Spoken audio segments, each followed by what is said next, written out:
Good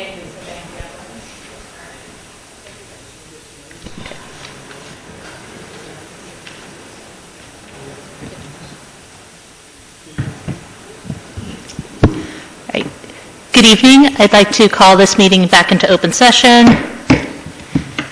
And please join me for the Pledge of Allegiance. Allegiance to the flag of the United States of America and to the republic for which it stands, one nation, under God, indivisible, with liberty and justice for all.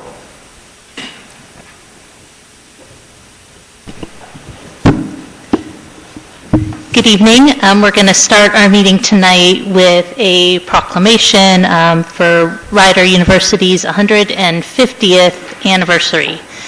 Whereas at the close of the Civil War, 50 men began training as future leaders as members of the first class of the Trenton Business College, which was part of a chain of private business colleges, and whereas Rider University began in Temperance Hall at the corner of South Broad and Front Street in Trenton in 1865, and in 1866 the school admitted its first woman, the second year of its existence. Rider University has since grown to occupy 280 acres on 2 campuses in Lawrence Township and in Princeton.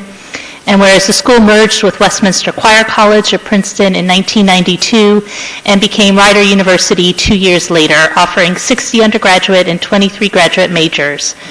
And whereas today the Trenton Business College is known as Rider University and is celebrating its 150th anniversary, and whereas current students, faculty, and staff mark the school's 150th milestone with a series of festivities and academic events leading to a sesquicentennial gala in April. Now therefore, I, Liz Lempert, Mayor of Princeton, on behalf of the Mayor and Council of Princeton, offer our best wishes to the students, faculty, and staff of Rider University as they celebrate this special occasion of their 150th anniversary. And we wish them all the best on that very momentous occasion. And we have 2 sets of minutes tonight, the minutes of November 10th and the minutes of November 24th. Are there any changes or corrections to either set of minutes? Is there a motion? So moved. Second. Moved by Ms. Butler and seconded by Mr. Simon. All in favor? Aye. Any opposed? Okay, both minutes pass. And now we come to the part of our meeting where we have a presentation, and I'd like to invite up Ray Wadsworth from the Spirit of Princeton.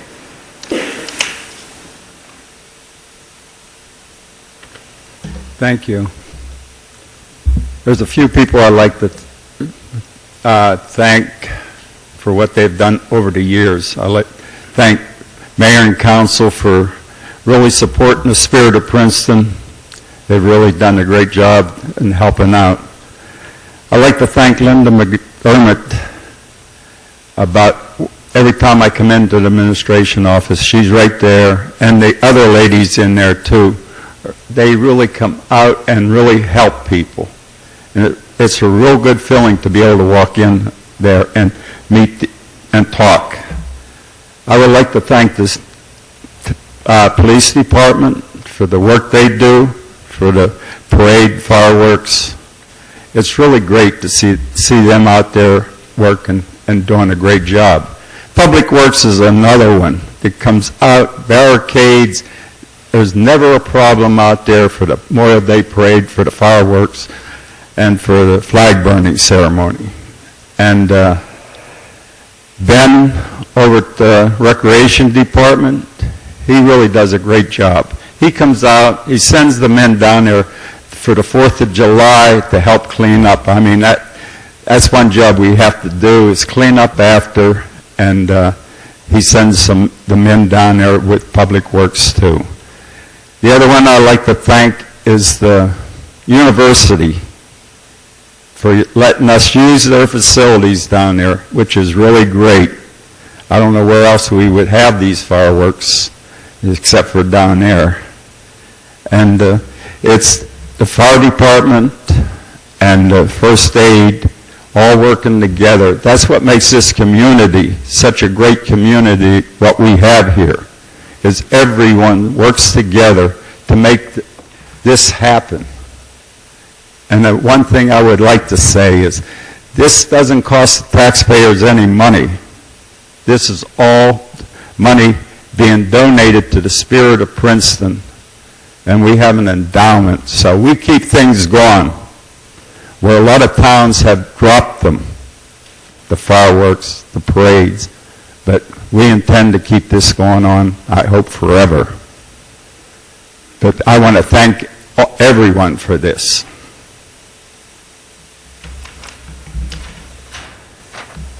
The Memorial Day Parade will be on Saturday, May the 23rd at 10 a.m.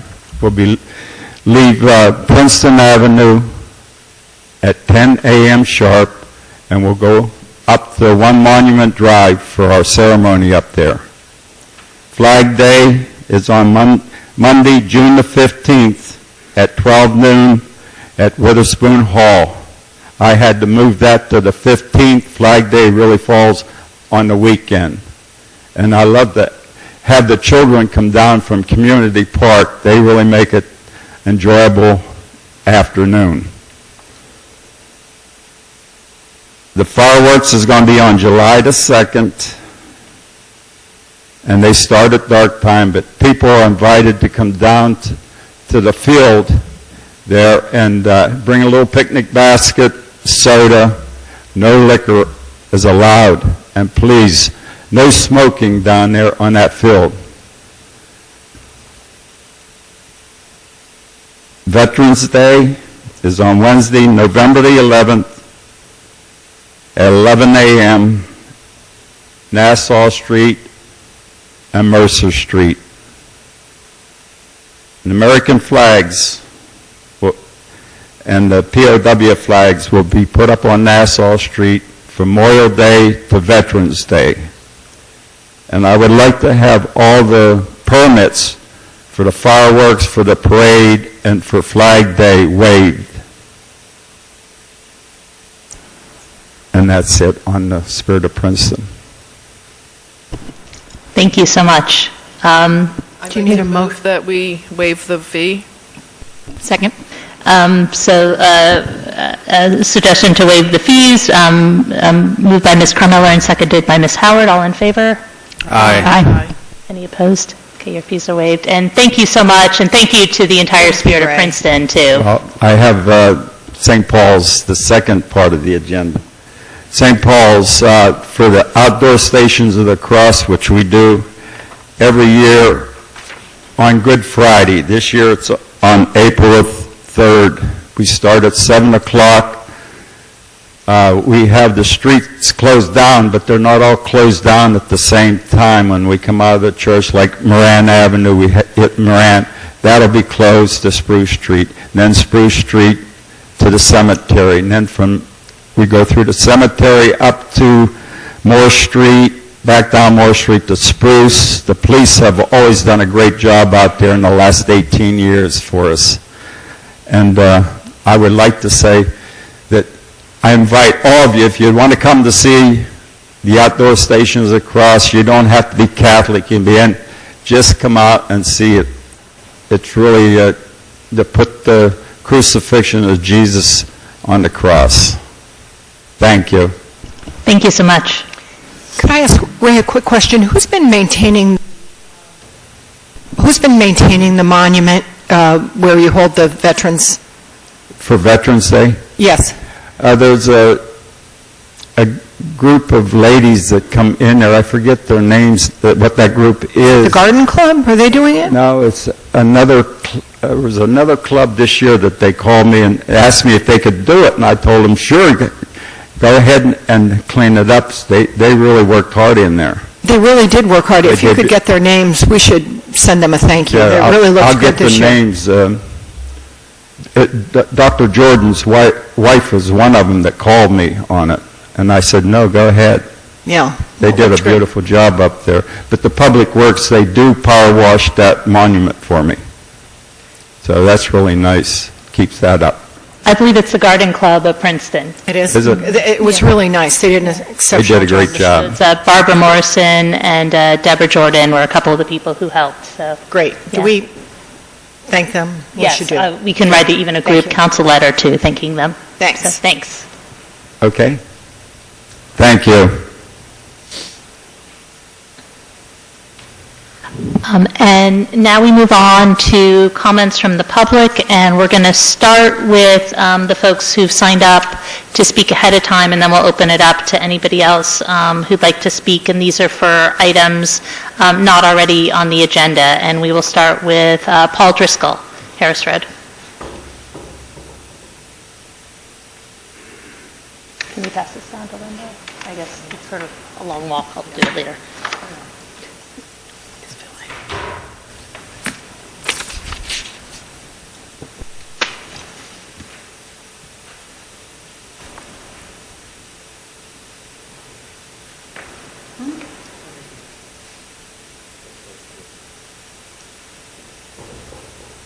Well, we need, give one more. Well, here, take this.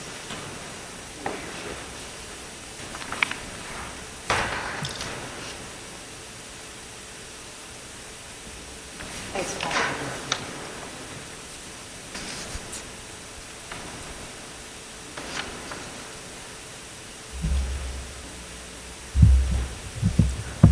Paul Driscoll, Harris Road. And I have a couple of questions tonight, and actually they're questions that I already really think I know the answer to, but I want to make sure I have it correctly, and I have I understand the information correctly. And it really concerns the building construction codes for residential and commercial zoning. And the first question is, how was exactly the former hospital site rezoned, and what were the permitted uses? Maybe Bob knows that answer? No, we don't want to do Yeah. that. Well, if you could just go through all of your comments, and then we'll make sure All right. that we get them all. Yeah. Okay, the next question is, under the current zoning, how is the Avalon Bay complex classified? You know, and the thing is, my question, the last thing really depends on the answers to the first two questions. Well, I can say how I think it's zoned. I mean, the hospital was zoned for mixed residential, business and commercial use. That's how I remember it. Is that how? That's correct. It's called the MRRO. MRRO, right? Yes. Okay, so then currently, how is the Avalon Bay complex classified? Is it residential? Is it commercial? It's right. It's for residential use. But I think when you have, and this is probably a question for Lee. I don't see him here. But when you have a rental apartment, it's considered commercial under some circumstances because you're not. Do you know the answer to that? Okay. That's my understanding. That's my understanding as well. That's commercial. Okay. So then information which we pulled off actually for residential construction, which was obtained from a link to the New Jersey Administrative Code, states that, and the documents attached, the building shall not be more than 3 stories and not more than 55 feet in height, where the building is equipped throughout with an automatic sprinkler system. Now that is actually pulled off one of the articles on the internet, and it is actually a site. Whether that's accurate, whether that document is current, it does say that the code for residential is only 55 feet high and not more than 3 stories.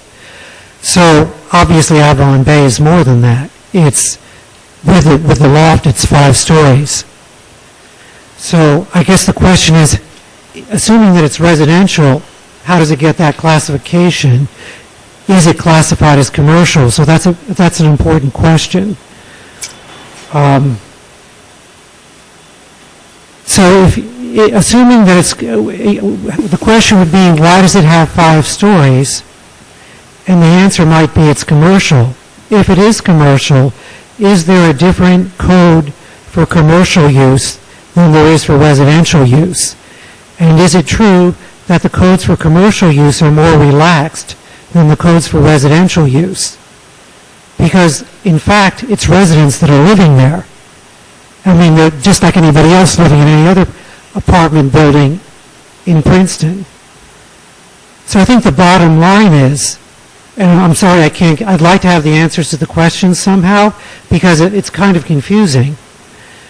Aren't the residents, regardless of whether it's classification, aren't the residents that are living in a multifamily dwelling, such as Avalon Bay, or any big complex, whether it's commercial or residential, entitled to the same protection of their health and safety as any other resident living in town? It's a uniform state code, but the ultimate goal of the uniform state code should be to give equal protection to all of its citizens. Can you hear me? Yeah. Just make sure it's clear. Okay, no, thank you. I think your point is well taken. I don't know if we can... What you might... Well, everything that you say makes sense, but I think none of us up here can answer the technical questions. But I don't know if, Jack, do you have the answer off the top of your head? Because if I could, one statement, what I think you're referring to, and I think you're under the assumption that the Avalon Bay building would not be sprinkled. That is not the case. I want to understand what is your concern? Well, when you read the news and you see that the former complex in Edgewater was a wood-dwelling, lightweight wood construction, and it burned down very quickly. So the question is, according to the code, the residential code, which I wanted to make sure is correct, that it's not supposed to, most of these dwellings, if they're residential, should not be more than 3 stories. So that's the question I had. How is it classified? Is it classified for commercial use because it's a rental building on large scale, or is it classified as residential units? Yeah, it is classified as commercial because it's for rent apartments. Okay, so but it seems a little bit duplicitous since it's actually residents who are living there, the same as a resident in Princeton, whether it be a 2-story building or a 5-story building.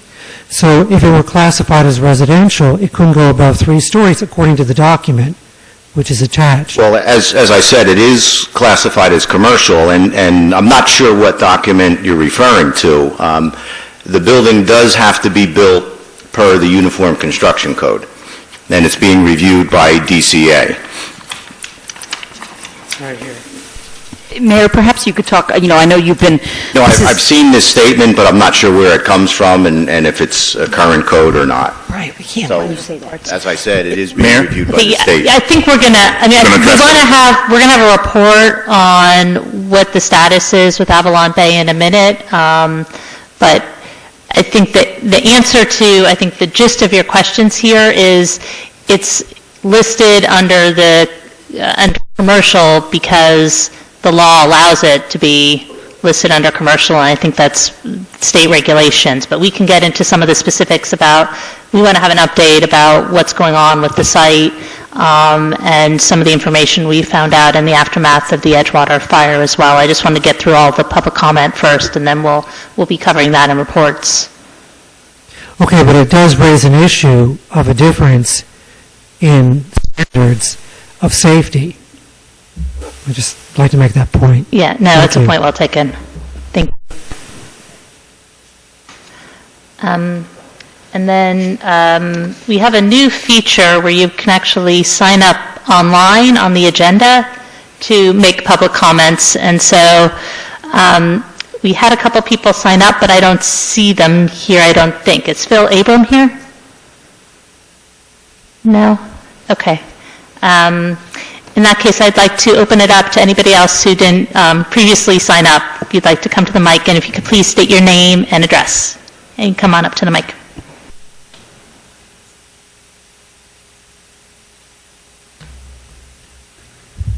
Thank you, and I'm glad to hear that you can sign up online, so it'll be an advantage for an upcoming meeting, perhaps.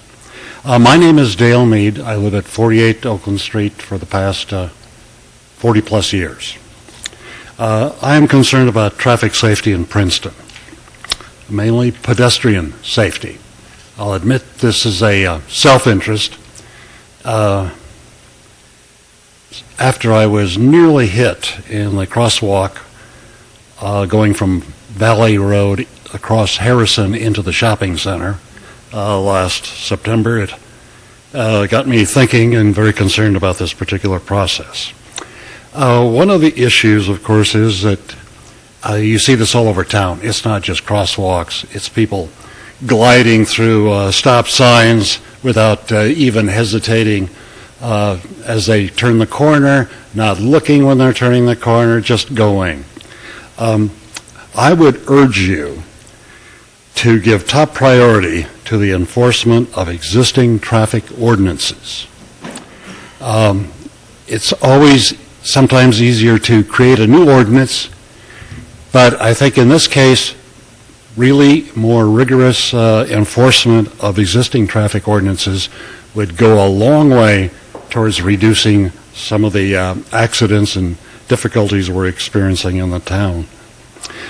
With this should go a very proactive educational program for motorists, bikers, and pedestrians. I'm convinced that most people really don't know what the statute regarding pedestrians in a crosswalk really means and which lane they're supposed to stop for and so on. I see that violated all the time. So that's point number one. Point number two, on complete streets. This is a very good policy to systematically assess issues and possible solutions to help resolve some of our traffic and safety concerns, and I support it. The Complete Streets policy that Princeton has adopted, I think, is something that we ought to be really thoroughly exercising. I've been trying to learn more about it myself, reading through the checklists that no doubt Bob's people have worked through as they develop these projects that are under discussion.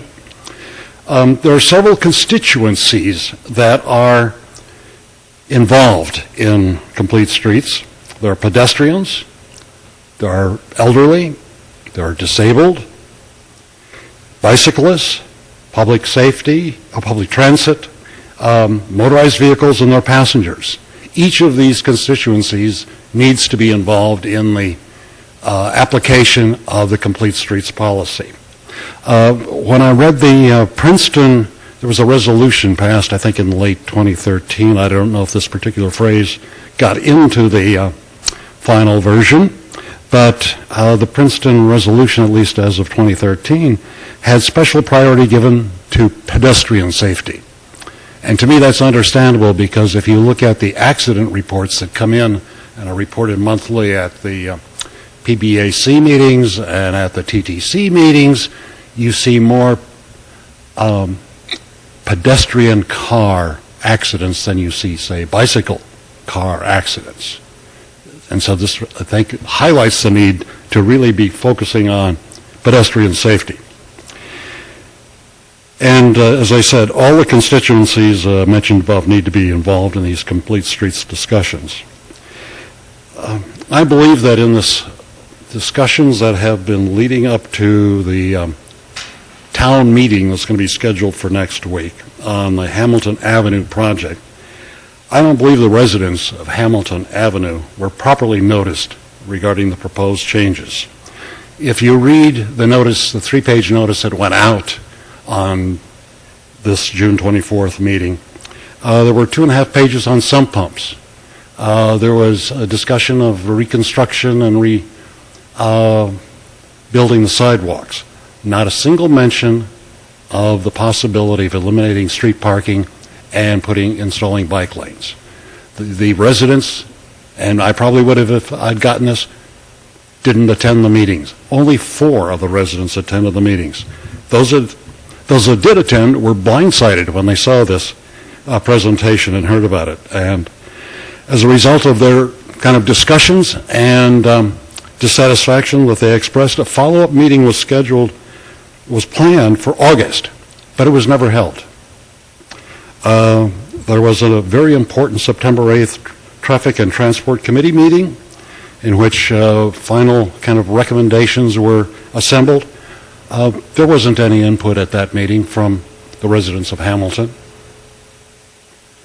The January 12th council meeting with public comments. That that seemed, at least to the outsiders, to be highly orchestrated and structured, representing just one side of this issue. I think that this did serve as a big wake-up call to the Hamilton residents.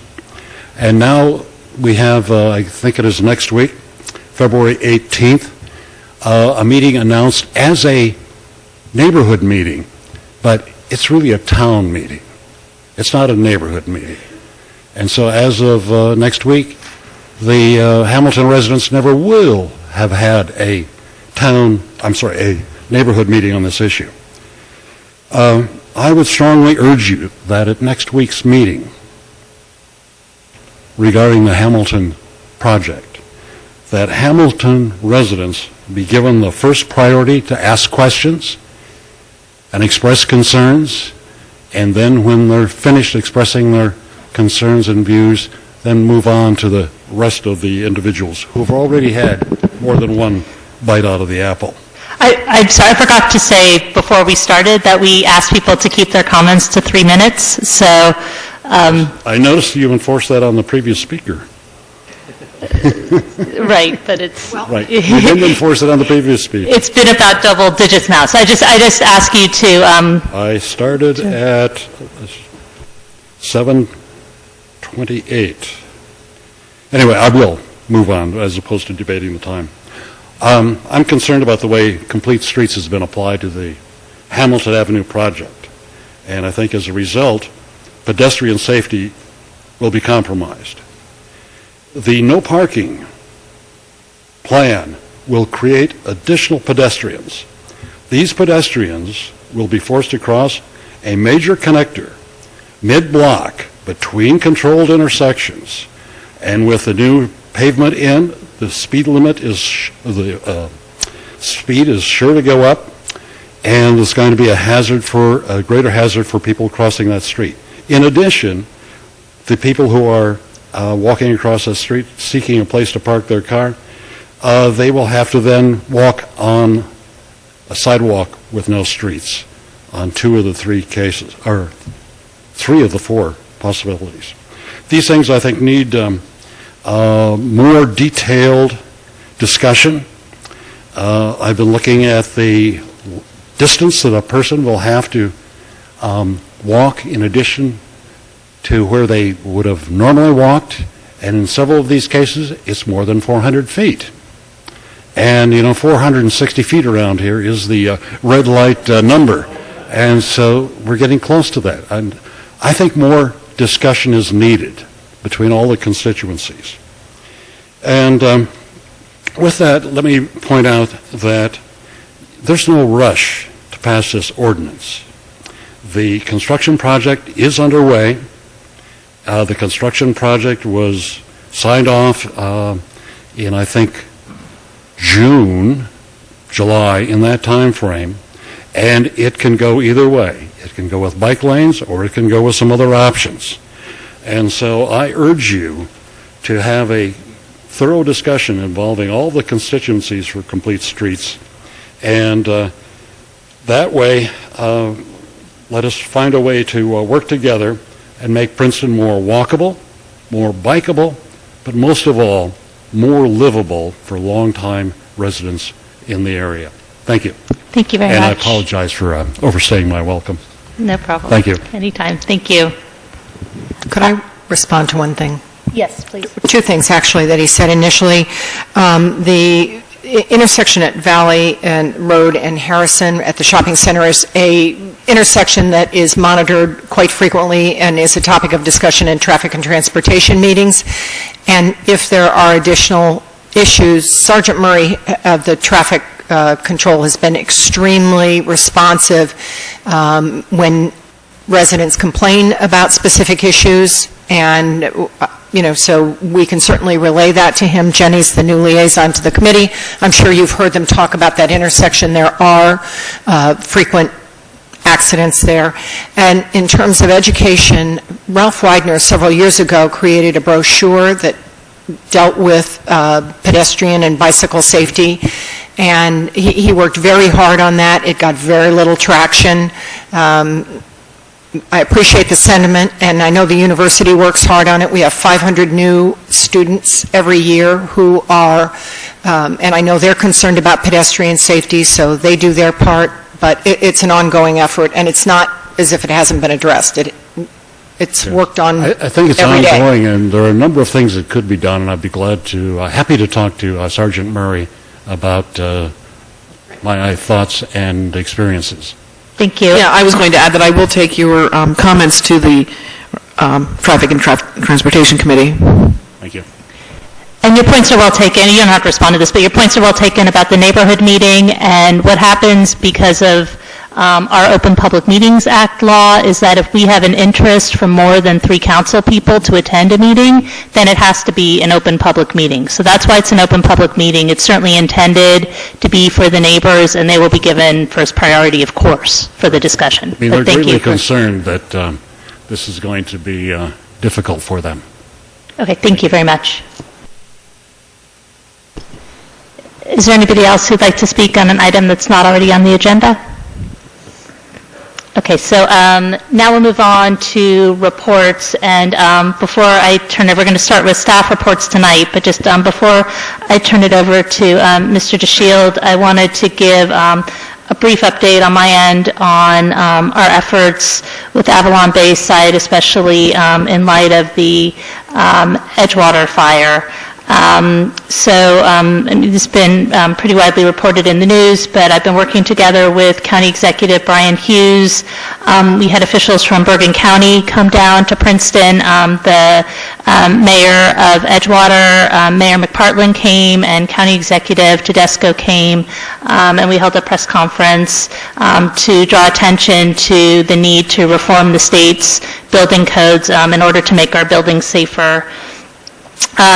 And I, just by coincidence, was down in Trenton for several mayor's legislative meetings. There were 2 over the past couple weeks, and this topic came up in both of those meetings. One of them, we had the Deputy DCA Commissioner there, Charles Richmond, and he spoke about the fire at the apartment complex in Edgewater and said that as a result of that, DCA was going to be doing a review of the construction code. It's in progress now.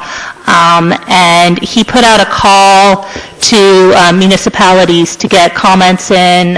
He encouraged the elected officials to talk to our code officials to see what sort of recommendations we'd make for improvements. The comment period ends on March 1st, so what I was going to recommend is if we had a couple people who are interested to put together a working group on council to meet with staff, put together recommendations, bring those back for our meeting on the 24th, so we can make sure everybody's on board with those and then send them off to the DCA. So they have a 2-pronged approach to the response to the fire. One is this review of the state code. The other is they're still investigating exactly what happened with the fire there, and they can't be 100% sure that the building was or was not built to code. So they're still in the middle of that investigation. One of the buildings is still standing, and so they're looking at that to see if they can find clues. In the meantime, I did have a conversation with John Vogel at Avalon Bay. He reports that the demolition, as we can see, is almost complete, and they plan to start the site work in March, and that's going to involve clearing the rest of the site and some rough grading. And that period is probably going to take about 2 to 3 months. They still don't have their building permits yet, and they're going to need those before they can start construction. I shared with him our concerns about fire safety at the complex and, encouraging Avalon to take measures beyond what the code requires. And he did reconfirm that Avalon Bay would be coming to council before they start the construction phase. So that was good. And then I wanted to turn it over to Mark for any further reports. First thing I'd like to do is to, I'm actually going to have 2 staff members report. I'd first like to have Mr. Kaiser report just on the demolition update to give you up to date there. Then I'm going to ask Mr. Gregory to come forward to talk on two areas, one being site plan and fire access. There's been a number of questions in terms of the planning for the site, and he will address that issue. And the second one is just the concerns, and it goes to the issue that the mayor raised concerning what suggestion our officials have in terms of changes. He's going to address the issue of firefighting and the concerns with attic and void spaces. So I'll let Mr. Kaiser begin, and we'll bring in Mr. Gregory. Thank you very much. Regarding the demolition, Jack West, who is here, and I, we've been monitoring the demolition, and the last building, the 7-story building, the J building, was removed to grade last week. So now all the buildings on site have been removed down to grade, and UNUSI has now started to remove the foundation areas, the lower areas, and they've been working in the area of the J building the past couple of days. They anticipate a month to a month and a half to complete this next phase of work, which is the removal of the foundations and then the crushing of the concrete. There's still a significant amount of material, especially in the area of the J building, that needs to be removed. They're going to continue to diligently work in that area. The good news is the wetting can be done through fire hoses on the ground, and if you drove by there today, you can see that the fire hoses were wetting down those materials, but they're going to continue to proceed, and we're looking forward to scheduling a meeting prior to beginning the next phase, which is the new construction on the site. I have a question about that. Yes, one of the things that we've heard the most complaints from the neighbors has been about the crushing of the concrete and the noise associated with that. I guess it was when they were separating the concrete off of the steel beams. That's a little bit different than what they'll be doing at the foundation level, but I'm wondering, are they going to be able to add the sound panels that were so helpful in the garage when they do this concrete work or not? Exactly. The previous concern was the jackhammering the concrete Right. from the I-beams. We've told them that we're going to be monitoring very closely any of the concrete crushing operation. What they've told us is that it's much quieter than that jackhammering from the I-beams. We don't know. We haven't seen that operation yet. We've worked very closely with Jeff Grosser. Jack and I and Jeff and John Pettinati met this past Monday with them, and we told them we're going to be right there monitoring that concrete crushing operation. What they have indicated is they'll be providing an additional dust monitor once that work starts, and also they'll be wetting down the concrete to make sure that there's not a dust problem, but we'll be working very closely with Jeff, monitoring and any of the noise that is caused by that operation as well. Thank you. So when they're wetting down the concrete, I understand that part of the confusion before about the wetting down operation is that the wetting down operation is intended to reduce the dust, but that it's not expected to eliminate the dust. And when they're doing the concrete, are they going to be required to? Is the mist going to be required to go right exactly where they're crushing it? Yes. Instead of using that large misting machine that you had seen when they were doing the elevated demolition, they'll most likely be utilizing fire hoses right on the ground, and they'll be directing those fire hoses right to the area where the water needs to be applied. So if they're crushing the concrete and the water isn't going on to it, they'll be in violation of their agreement. Their agreement is to not exceed the restrictive levels of the dust at each of the dust monitors. But in addition, we'll be monitoring that operation, and we'll be seeing that the water is being applied to appropriate location. Okay. That doesn't mean that there's 100% of the dust is going to be totally controlled, but it will be satisfactorily controlled to meet the requirements. Do you expect there's going to be more dust than in that operation than there was during the demolition? I suspect that there will be less. Less, okay.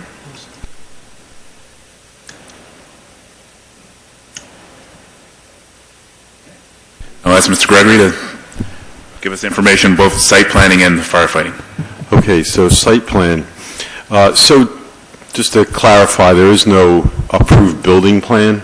So the site plan and the building plan are different. The site plan basically addresses the approach to the building. So the important things we look at with emergency services is the streets, street names, addressing systems. So they're in a logical order so that, they can be easily found in responding to an emergency, which we asked for a couple changes, and Avalon Bay made the changes. So, and they were very cooperative. We met this week with some of the changes we wanted.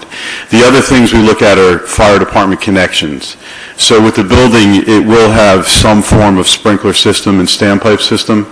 And in the realm of firefighting on the outside of the building, you have a connection where you can feed additional water and pressurize the systems.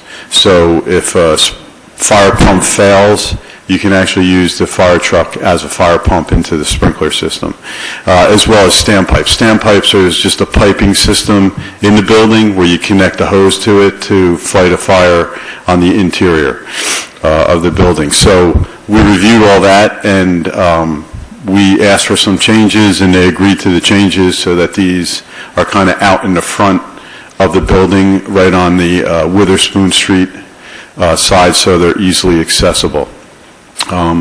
We also discussed water flow, and the fire official, Bill Drake, is still reviewing the numbers for the water flows, which means that basically they have a certain volume of building, and there's an ISO calculation to make sure we have enough water in the area to fight a fire effectively. So Bill's working on those numbers to make sure that they meet code. And if they fall short, it's my understanding that's a non-negotiable. They have to have the water there to be able to fight a fire in the building. So that's kind of the site plan and what we looked at and agreed upon, and things seem to be positive and moving forward. So hopefully Bill will have the information in another week or two, and he could work out the fire flows. If you could just address one issue, and I've heard some concerns about fire engines having access into the complex, and how do you handle that issue? So one of the concerns was not being able to put a fire apparatus like in the middle of the complex, because if you look at it, there's streets around it, and then one street to the entrance, the front entrance of the building. So one of the things with firefighting is you have collapse zones. And you don't really want to put apparatus or people in those collapse zones when you have a fire. So we wouldn't put an apparatus in the middle of a structure. So if they built something where they had a courtyard, we wouldn't want to put fire apparatus in there. The idea is if it's a room and contents, something in the building, that's what standpipe systems are for. So you can go in with hoses and things like that and attack the fire interior. Where the problem comes in, which we saw in Avalon Bay, is if a fire gets in void spaces or attics, and they're open attics and unprotected, meaning that there's no fire stopping or sprinkler systems, that's when you get a fire that pretty much runs wild, and you have to go into a defensive mode, which is what you saw there, where apparatus pretty much stays on the perimeter, and it's all large diameter hoses. Tower ladders, ladder trucks, deck guns, things like that. And you try to pretty much get a point where you can stop the fire, and it makes it very difficult.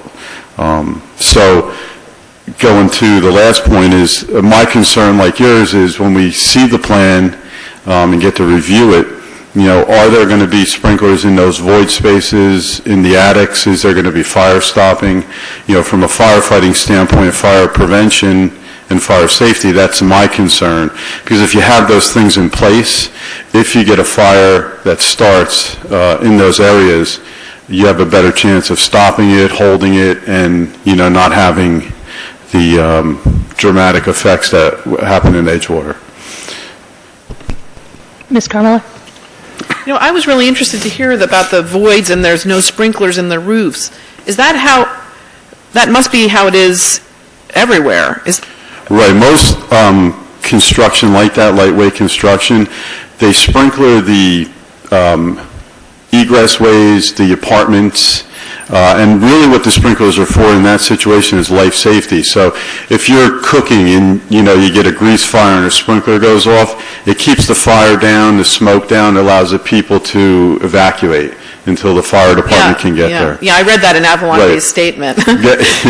That's what they're designed for, but if there's open, especially if it's an open attic space, the fire moves very quickly. Would you support a change in the regulations to always have sprinklers in the attics?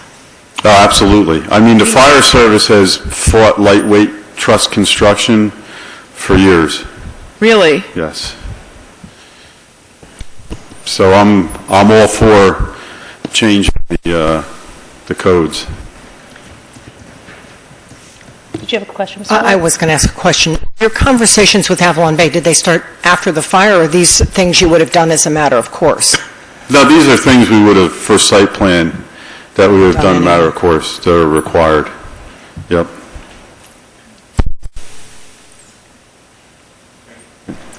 So, just to follow up on your suggestion, what is it that council wants to do? There could be, probably just for ease of getting together and not having to notice a meeting, I would like to be a part of this, but if there's another 2 council members who are interested in meeting with staff and putting together a report.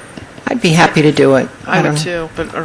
No, I'm happy to defer to colleagues, but I think I would just encourage that whatever you're doing, it be heavily reliant on staff input since they know these issues so well. Definitely. I think we're all going to have the view that we want to be as protective as possible, and since we lack that expertise, I would, hope that we can rely on staff. And I should also say our legislative delegation has been very supportive, and they've all reached out, and this seems to be a bipartisan issue in Trenton, which is good news as well. So certainly whatever we come up with, we'll bring it back to council on the 24th, and then we'll make sure we share it with our legislators and send it up to the DCA. Okay. I just want to point out that the fire that occurred in Edgewater is still under investigation, and any comments that were made here are based on assumptions of what had happened. Thank you.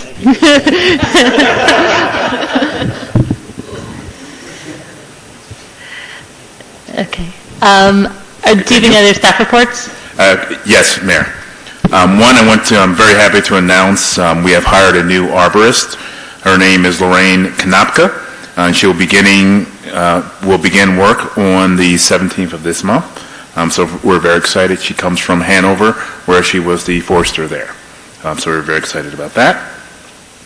The next issue I wanted to bring to council, just give you a briefing on a software product that we're using, and there was a couple of questions. So I'm going to take some time to kind of review that, and that's Revelstone software. And just to give you some background, the Revelstone software is a web-based performance management tool that we use, and it allows us to accomplish a couple of things, including performance analytics, benchmarking, and reporting data to citizens. Right now, how do we use this product? Currently, we're using the performance analytics. A number of departments have developed some performance measures in which they're currently measuring and entering into a centralized database.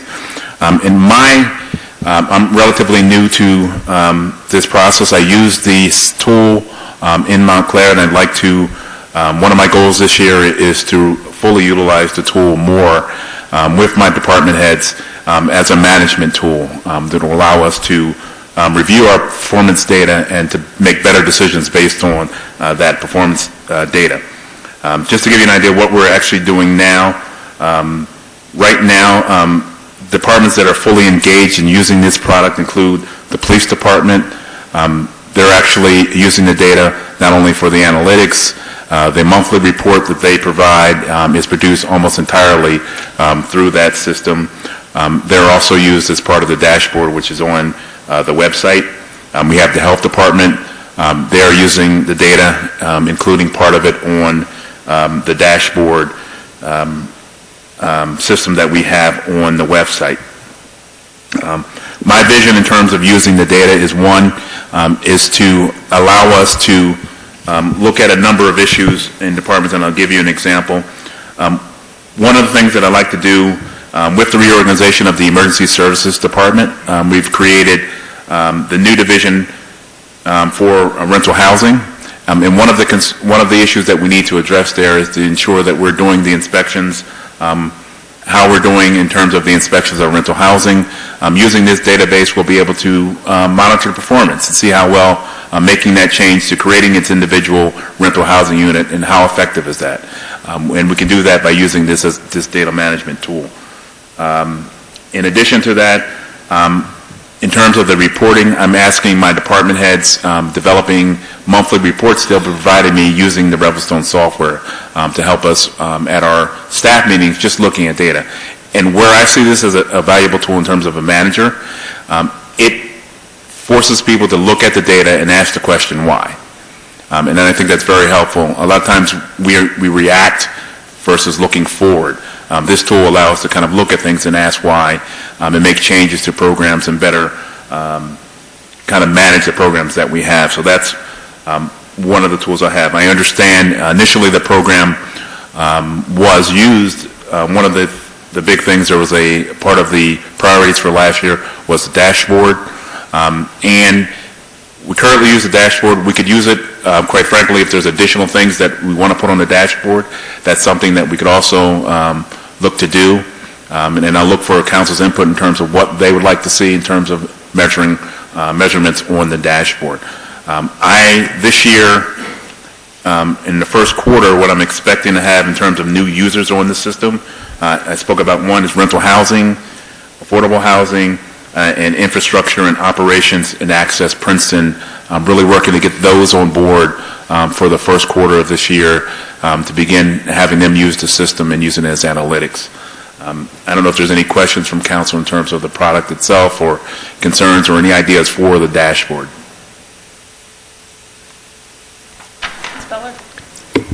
I would just say if you could get affordable housing up there in a meaningful way in terms of the number of units we have, the number available, how long the waiting list is, so we can just access that on a monthly basis or, really any time. The problem with our use of it to date, it's been a pretty static reporting mechanism, not really something that we can use to make decisions, but being able to sort of at a glance get a picture of our affordable housing stock and availability would be really terrific. And that's one of the reasons why I'm moving towards doing monthly reports for staff. It has been static. This will kind of promote using it on a regular basis. It is going to take some time for us to develop it. So once we get there, though, I plan to have it so would be able to use it for more of a management tool than what we currently have. Great. Thank you. Ms. Grumler? Yeah, I'd like to see some of the shade statistics integrated into it also. How many trees are we planting? How many are we cutting down? And especially, I would piggyback on that with the diseases too, because I know we're worried about the emerald ash borer, and if you could help us track that and make that information public, that would be, I think, of interest to folks. And the other is, I think Access Princeton already collects a lot of data, so I think it would be interesting to get that up too and useful for folks to see it.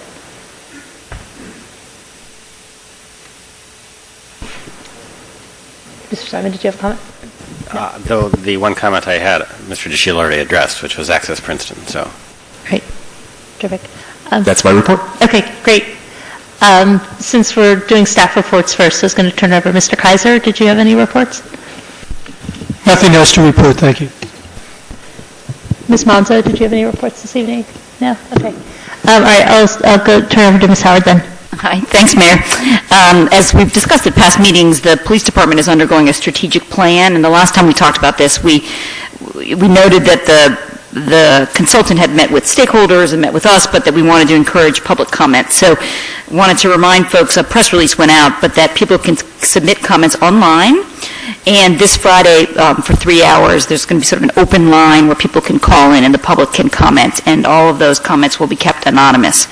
So information is on the website, but we really do encourage and seek public comment. On the human services perspective, wanted to update my colleagues and the public that the community needs assessment, which some of you will remember we undertook over a year ago, actually, after Elisa started, our terrific new human services director, has wrapped up, and the report is being finalized and is being reviewed by the Human Services Commission. So, Mayor, our hope would be that perhaps in late March we could put on the agenda a presentation. But just to whet everyone's appetite, it's really exciting. It's a survey of 204 low and moderate income households, and really an attempt to target to determine which services are most important and actually hardest to access for those families. So there's a lot of good data there that hopefully we'll be able to think about how to shape our services. And it's our understanding that we're only the second community in the country that's done something like this. So if we could, whenever you think you can fit us in on the schedule, I think it would be terrific for Human Services to come present that. And then finally, something that is both police and human services, we've got the second information session on the President's immigration order coming up next week on the 18th at 6 p.m. at the library. We've got information out in English and Spanish inviting the public. It's going to, again, give people information about what's in the executive order, what they can be doing to prepare for when we get applications, when they come from the administration. We'll have lawyers there to help answer questions, and I see in the audience Ryan Lilienthal, and he was very helpful at the first meeting where we had over 200 people, and I think we've got you coming for part of it next week, so thank you, Ryan. And that's it. Thank you. Thank you. Ms. Carvalho? Can I ask Councilwoman Howard a quick question? Any measles conversation on the health commission? We haven't had a Board of Health meeting since then, but I'm glad you asked because our enterprising health officer has posted measles FAQ on the website. So I think he's always looking for teachable moments in public health and hoping that some of the concern out there will remind people about the importance of vaccination. So if you go on the Department of Health website, there is an FAQ. And luckily we've had no cases here, but, people go to Disney World, so it could happen. Ms. Grumler? I just have two quick items of interest. One is from the Public Works Committee that, and Patrick might have something else from the Public Works Committee, but Bob Huff is doing a rough calculation to see if doing our garbage in-house by the municipality might be a cost-effective measure. So I thought that was kind of interesting. We just don't know. And the other report is from the committee that's looking at the room. I wanted to tell the other council members. We're talking about moving those two tables in some way to make it so that, because right now we can't see these people down here. There are people down there? Yeah. Yeah, Kathy's down there. But so I can't see Kathy at all right now. And so we're talking about, we were going to do it at this meeting, have a trial. We're going to try some things. We were going to move the tables a little bit for tonight's meeting and angle them, but we might eventually move them all the way apart, and we were discussing lowering this maybe 5 or 6 inches so that we still have this lip here, but it's a little bit lower so we can see and we don't seem as high up. And the other piece to that, too, is if we move the tables, we can bring the podium closer, because I think we all recognize this room gives off a vibe that's not very friendly, and we want to be friendlier without breaking the bank. So we're trying to figure out some solutions to make this setup work a little bit better. Thank you. Are you done? Yeah. Mayor Lambert? Well, go ahead. I'm sorry. 2 quick items I'd also like to report on. In the Public Works Department, a Public Works Committee, the committee is also looking at funding of sidewalks, and as a result, the committee had asked the engineering department to provide information as to what costs were incurred this past year, the past 5 years, and so forth on sidewalks, and that information has been passed on to the Finance Committee and is being reviewed for consideration of possibly changing the funding of sidewalks. And secondly, I just wanted to report that there's going to be a meeting this next Monday evening regarding the pipeline project, and that's a DEP meeting that will be held at the Nassau Inn. Thank you. Ms. Butler? Yes, thank you. Couple of announcements. One is that just thank the Rec Department generally for their work on all their ice work over the last several weeks, and thank the public for heeding their warnings and approvals. February 1, they started accepting applications for summer jobs. Yay, summer will come.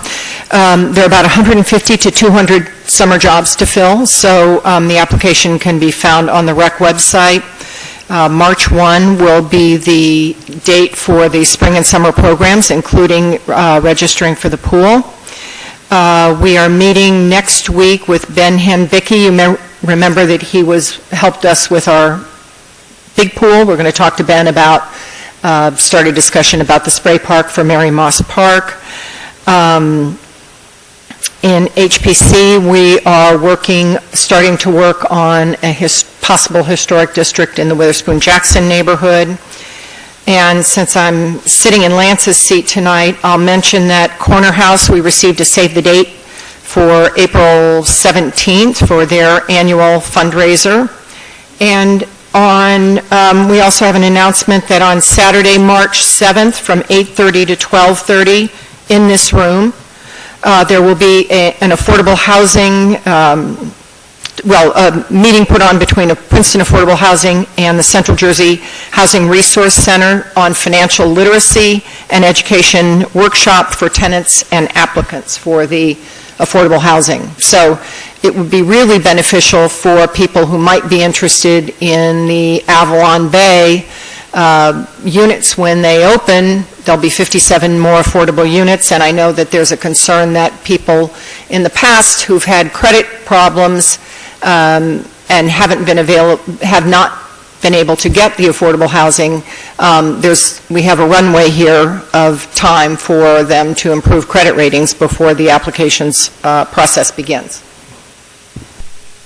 Mr. Simon? Okay. I have several brief reports. The first is I would like to simply thank the citizen volunteers of the Citizens Finance Advisory Committee and also the members of the finance staff, Ms. Manzo and Ms. Webb, as well as Mark DeShield, our administrator, for the work that's been done to work through various issues on the budget so far. A lot of it's happening behind the scenes, but they're asking and answering very good questions, and we will see that as the budget comes forward later this year. Next, on the Environmental Commission, there were several items at the meeting this month. Just to cover them briefly, the first was a presentation on a bag ordinance, which the Commission decided to endorse. The ordinance would require a 10-cent fee on single-use bags. It's not collected by the town. It's retained by the retailer. It's intended to cover the cost of record keeping and any purchase of multi-use bags.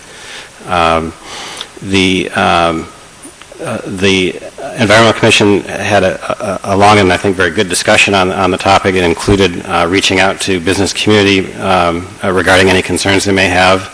And this was raised in part because a few years ago during the Bring Your Own Bag campaign, that there was an outreach to the business community, and 43 different business sponsors signed up as co-sponsors of the program. And so there's outreach again to that community to gather concerns and make sure that we understand that before it comes before this council as an ordinance. Another follow-up on that proposed ordinance would be an outreach to the administrator for an estimate on the cost of implementation.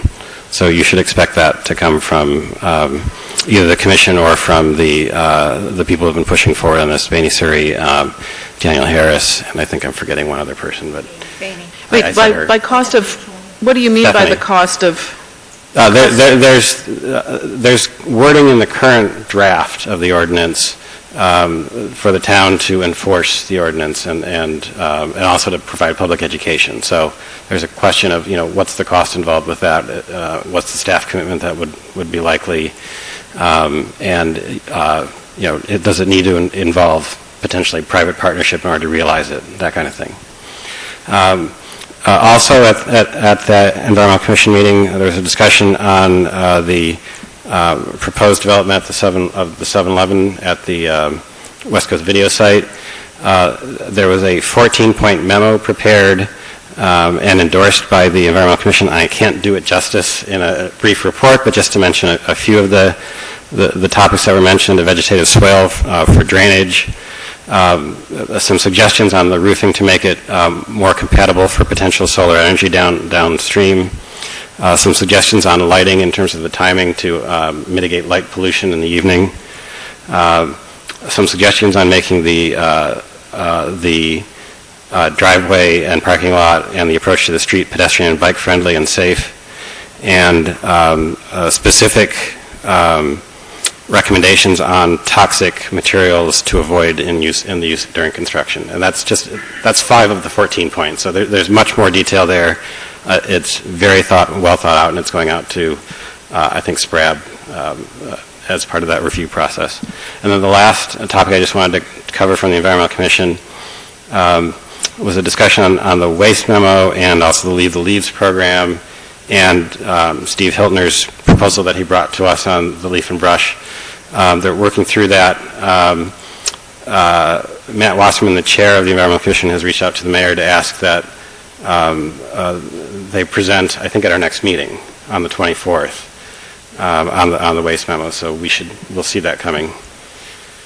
Moving on to PCTV, a few very quick things there. They're preparing for being able to film and broadcast and record in HD. They are they're adding emphasis on advertising this year. They've already set up advertising with Town Topics, and they're also working on the social media aspect of it, so we should see an increased presence on Facebook and Twitter and other sites.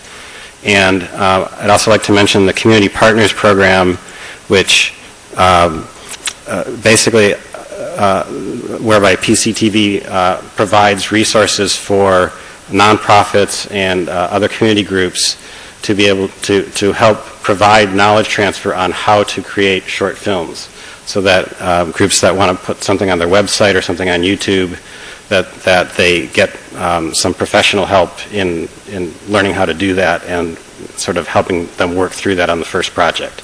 It's not intended to be professionals who actually do it. It's a knowledge transfer process. And it's copying a program that's been used successfully in other public television programs throughout the country. The Advisory Plan District is on the agenda, so I won't report on that. And the last thing, just on the Hamilton bike lanes, just to report to the council that I did meet with residents from Hamilton and the side streets twice between January 12th and 26th, simply because of the sort of the sense I got from the neighborhood of I guess the lack of awareness of the process and what was coming up. And so this was an attempt to reach out and provide information to as many people as possible. As Mr. Mead already mentioned, the neighborhood meeting is scheduled for this coming Wednesday, February 18th at 7 p.m. Can I ask, did anyone else from staff or council join you in those meetings? No, there was not reach to other members of council, but they were unable to attend either of the meetings. Sure. And I'm sorry, I did not ask staff. I just didn't think to do it. I won't say. They were held in someone's home. I didn't really know who was going to be able to attend. But I will tell you, they were both actually pretty well attended. The first one had 10 or 12 people. The second one had about 20 people in a relatively confined living and dining room. So. Okay, thank you. I just have a few more additional reports. I wanted to echo Ms. Butler's thanks to the rec department for their great work with the ice skating. It's one of those things that makes Princeton magical when the lake freezes over, but a lot of work is involved in that. And I also wanted to thank Phil Curran for his really nice feature on that process. I learned a lot about what they all had to do and how brave they had to be in working out on the ice to measure it. I also want to thank our Public Works crew. We haven't actually had a meeting in quite a while because our last meeting was canceled because of the blizzard. I guess you put it in quotes now. But Public Works did a really great job, and you wouldn't have even really realized that it snowed outside. So thank you for your hard work on that, and also to the police and to the Recreation Department for their help in cleaning up really effectively after that storm. I've mentioned before that Princeton had signed up with this White House initiative called My Brother's Keeper, and Princeton was one of the towns that was selected to participate in a conference down in the White House this week. So I'm going to be traveling down there along with Lisa Niera, and we hope to be coming back with some really great ideas on how to implement the program. A couple dates have already been mentioned. The pipeline hearing from the New Jersey Department of Environmental Protection is going to be on Monday, the 23rd at the Nassau Inn. And because that meeting is on Monday, we're going to be holding our council meeting on Tuesday, the 24th. And then I also wanted to mention that SPRAB is going to be having their meeting tomorrow night, Site Plan Review Advisory Board, in Meeting Room B, and that's to discuss the 7-Eleven application. All right. Anybody have any last reports that didn't get included? Okay. That's good. That's what happens when we don't meet for a month.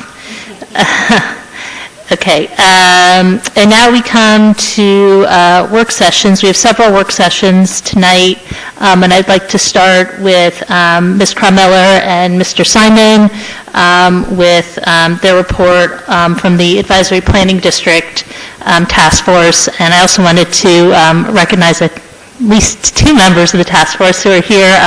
Bill Harla and Ryan Lilienthal, wanted to thank you for all of the work and thought that went into this.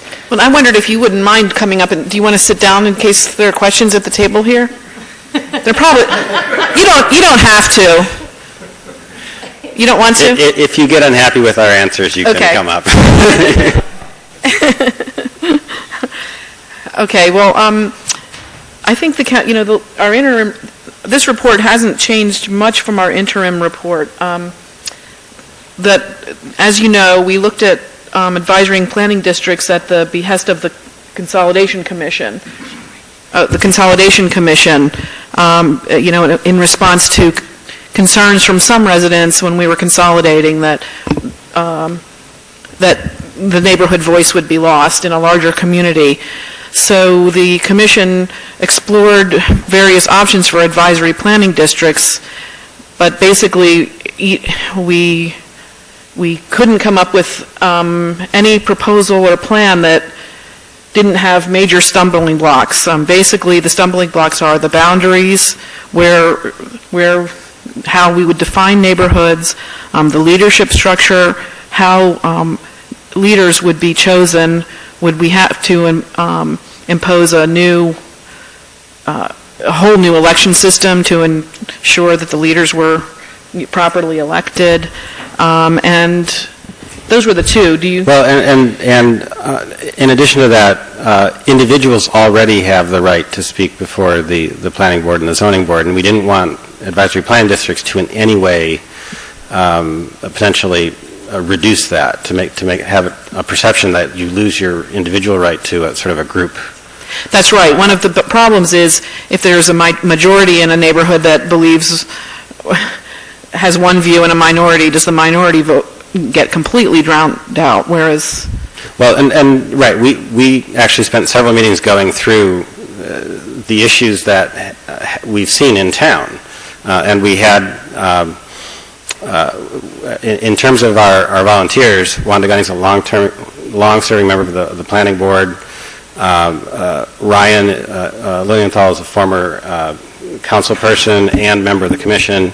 And William Harla and Valerie Haynes are both attorneys with experience relevant to these discussions. So we had a wealth of expertise to draw on, and as well as Lee Solo, the planner of the municipality.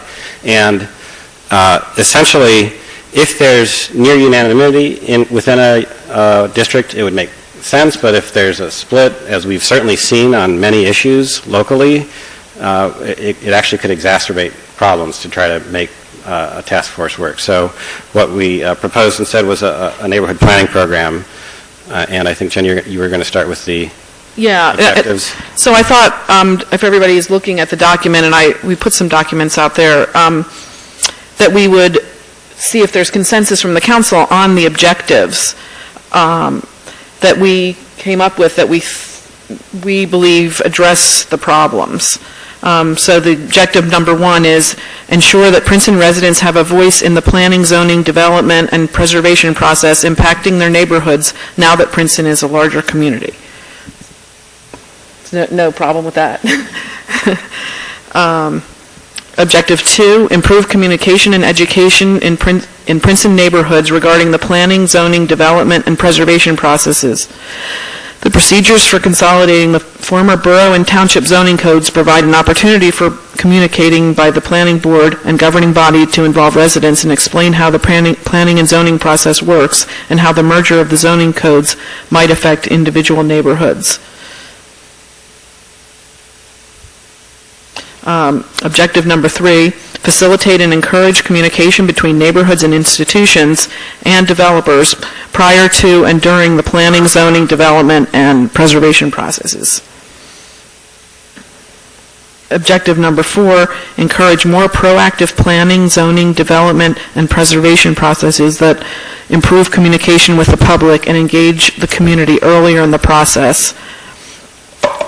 Objective number 5, ensure that the master plan and the zoning code balance institutional growth and developer-initiated changes with neighborhood goals of long-term integrity and stability. Everybody still on board? Okay, so those were the objectives that we thought encapsulated the concerns, and so next we came up with recommendations. Does anybody from would you like to speak? Anybody from the commission? Or Lee? Good job. Keep going. Do you want to say something, Ryan? Okay. So these are the more concrete suggestions.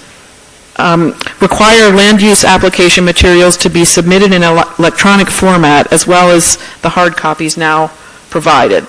So that's the first one that's going to take some technological Right, but the purpose is to facilitate transparency and distribution of those materials. Right, so it's much easier to share them. People don't have to come down to the building to get them. The next one is develop a notification system and mechanism to distribute land use planning materials digitally to interested residents more widely than the minimum required by law and earlier in the process. Develop a mechanism to inform the community about land use projects that are in the pipeline. Should I interrupt you now? Yeah, please. Sure. So did you have specific ideas in mind for what this would be, or just that these are things that should happen? Yes. Essentially, we're envisioning that people can provide their email addresses and sign up for notifications, much like they can sign up for notifications about, for example, the things that are posted on the website now. Right? So it can be as simple as that. We're not envisioning that then we send hundreds of megs or gigs of data into people's mailboxes, but that we set up some kind of a system where they're able to view them online. So that's... And what we're thinking is that the municipality, apart from the planning department, we would like that. I think we all agree that would be a useful communication tool for the council as a whole, to have an email list that is tied to addresses. I mean, an opt-in email address list, obviously, since it's too hard to imagine anything else. Right, it would be tied into addresses and also tied into what topics they're interested in. Right. So the next one is enhance information distribution on applications and proposed ordinance reviews and amendments using emails and the municipal webpage. Kind of similar to what we just said.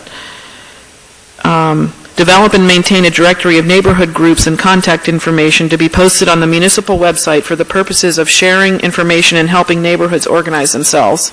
So this one was in response to some residents who told us about neighborhood planning programs in other towns. And when I looked at the ones in other towns, most of them pretty much that's what they are. They're really helping neighborhoods organize themselves. It's not something that the municipality takes on, but it does help the neighbors communicate with each other. So I think we could do that now. There are a lot of existing neighborhood groups. The advantage to that also is that we would have the email addresses of the keepers of the email lists. So I think that's another avenue of communication that, we can send things out to the neighborhood email lists.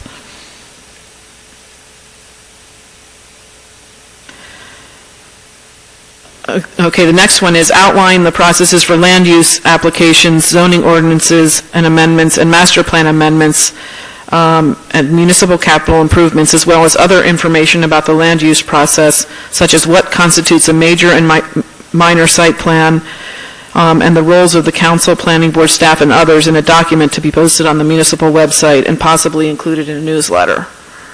So we don't have a person assigned to that task. Basically a public education. But I think even just one white paper on that would be useful. Yeah. The next one's develop a process to integrate planning information with an online map of the municipality with the intent to provide detailed views informing all affected local neighbors and the entire municipality.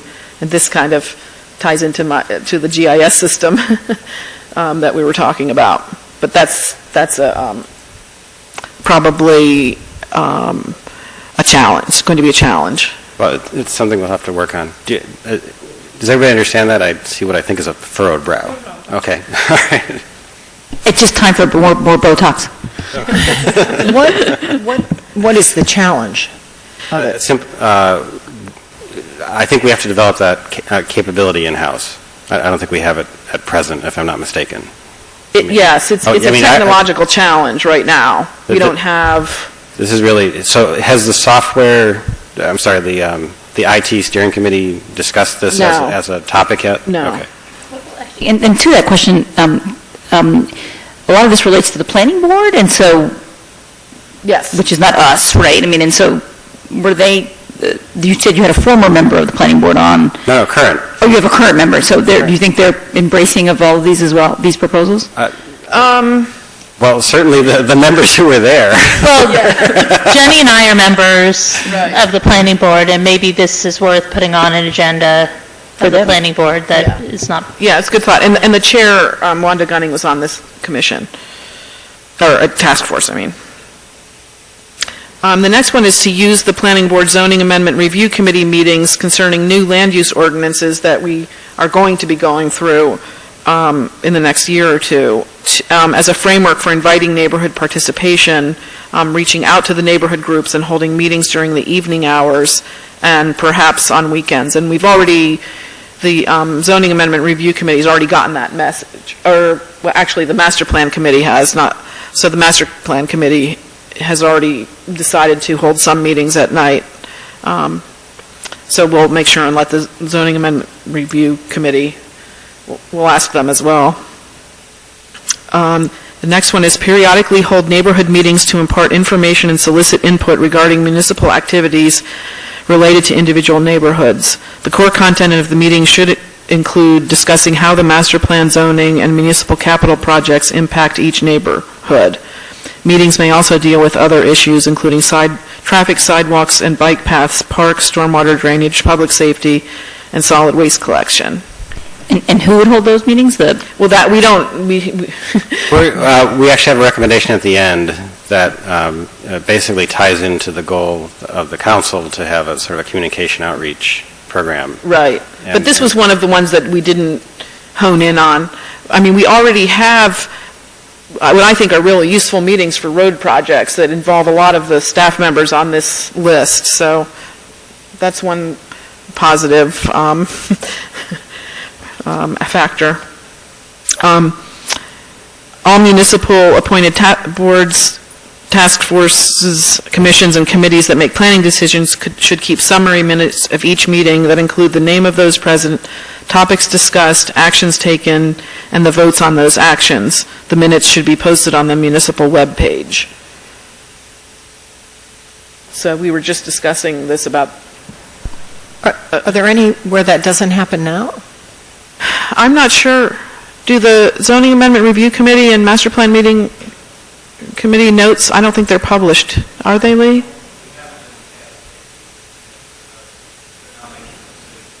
Right. So what Lee said for people who, because he's not at the microphone, is since those committees don't actually make decisions, we don't take minutes. But our recommendation is to take some kind of minutes, to talk about the, even just what subject was discussed. And then all planning board and zoning board meetings should be televised and videos should be posted on the municipal site. Yay! We're already doing that. So, Ryan, do you have? Jenny, the planning board's now televised? It's going to be. Didn't Patrick's? I'm sorry, I did not report that, but I should have. I thought you did. PCTV is preparing to make that happen this year. Okay. It's simply a question of when and how soon we can get that. And in fact, I think I saw. Do I have his name? Richard. Kurt. Kurt. But Kurt is also, here. You're training the trainee from PCTV. Yay! Here's a PCTV volunteer, or person. No, employee. Employee, not volunteer. It's the Susan from the borough.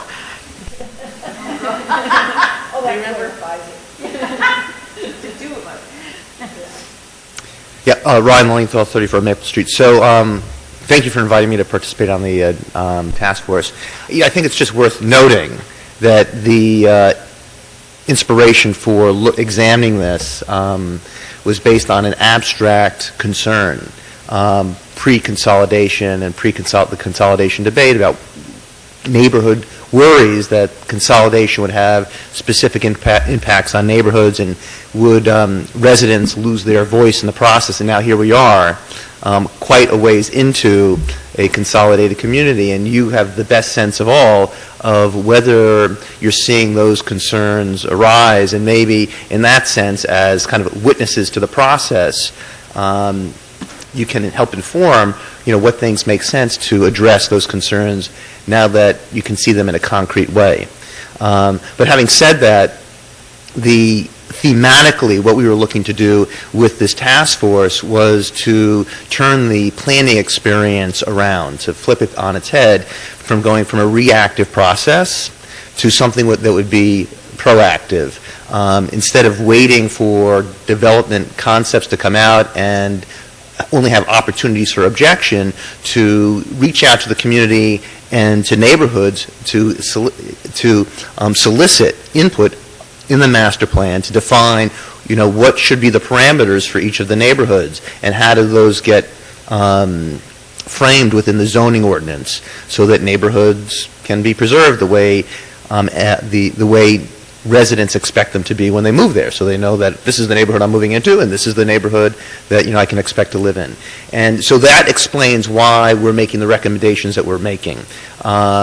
So heavy emphasis on educating the public, imparting information, and then also in gathering information. And for those of us, who have young families and children who can't very often make it easily to these meetings, to have the information accessible now that we have the technology to do that online. And so instead of having to run down to the municipal building to look at plans and and all the time that takes, why not have that information available technologically so you can just from your home get online and look at the drawings. And so that's kind of the concept of what we're introducing here.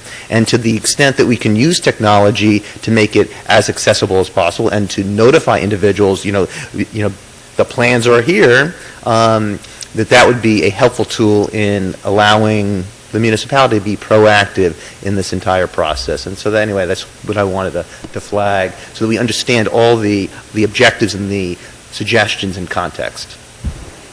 Thank you. I had a sort of piggyback question on that, because I know we've talked a lot about being more proactive, and so one of the concrete examples of council trying to tackle that has been looking at the Witherspoon-Jackson corridor, and sometimes it's how you do it is more complicated once you get into it. And so I don't know if in your research you found communities that were able to do it, especially the proactive piece. I mean, I think all of the stuff in here about, notifying people and putting stuff online is pretty straightforward and I think a great idea. I think the harder piece is how do you engage people to look at zoning issues proactively, and I don't know if there was somebody you saw who did that well that we could learn from. So, Jenny brought up the cycle of repairing roads. So when I was on council, I was like, oh, this is, great. Periodically, roads are, repaired or they're resurfaced, and hopefully you resurface them enough so that you don't have to reconstruct them. And the concept of having these meetings with municipal staff to go into neighborhoods is that same idea, so that periodically, is it every 5 years, is it every 10 years, you go into neighborhoods and you look at the master plan as it applies to that neighborhood.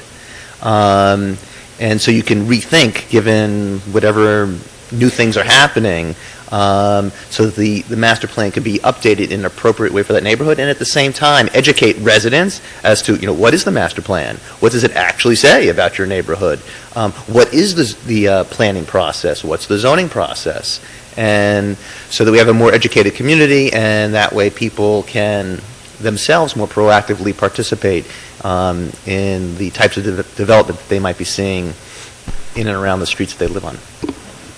Well, and I can answer that partly by the conference call that we were on with the person who was a vendor for public engagement software, and I thought it was really interesting when he talked about the demographics. They have some kind of online discussion software, and they require people to sign up, and so they can get some demographic information from the people who actually made the comments to the governing bodies, and they were overwhelmingly younger and just a different demographic from the people who come to meetings.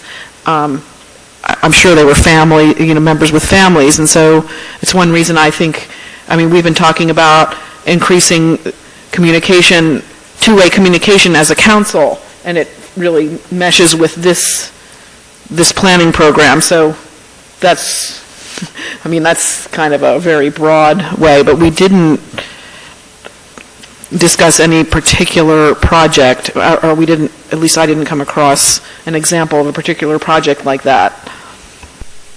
Ms. Butler? Did you spend any time talking about Princeton neighborhoods and what constitutes a neighborhood, how you would define it? Well, we did, and that's one reason we decided not to have these districts.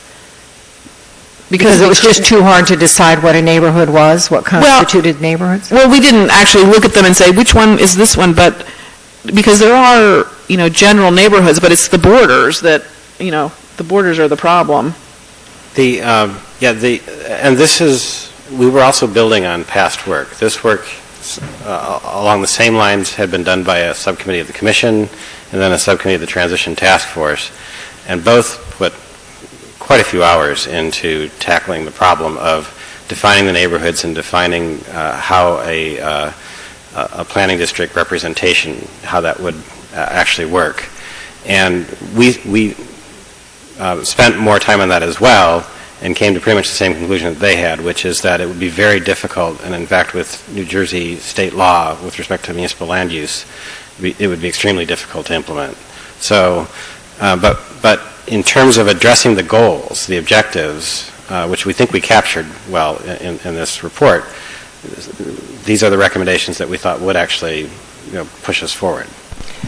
Right, but if we're talking about having periodic meetings in neighborhoods, to talk about the future of your neighborhood, who do you invite? Do we use our trash collection 1 through 5? Is that too large? Is that more than you'd envisioned? Yeah, that would be much too large. Something probably of the size of the election districts. Maybe in some cases we would want to split those, but you'd be thinking something along those lines. And in some cases there are very well-defined neighborhoods that we don't really have to think very hard about, but in other cases we'd simply have to sort of pick a region. And we just have to figure out how to do it in a way that we don't have, 150 of them, right? It's got to be, 20 or 25 or something in order to work. Right, and I think we're also talking about doing it in conjunction with the zoning amendment review.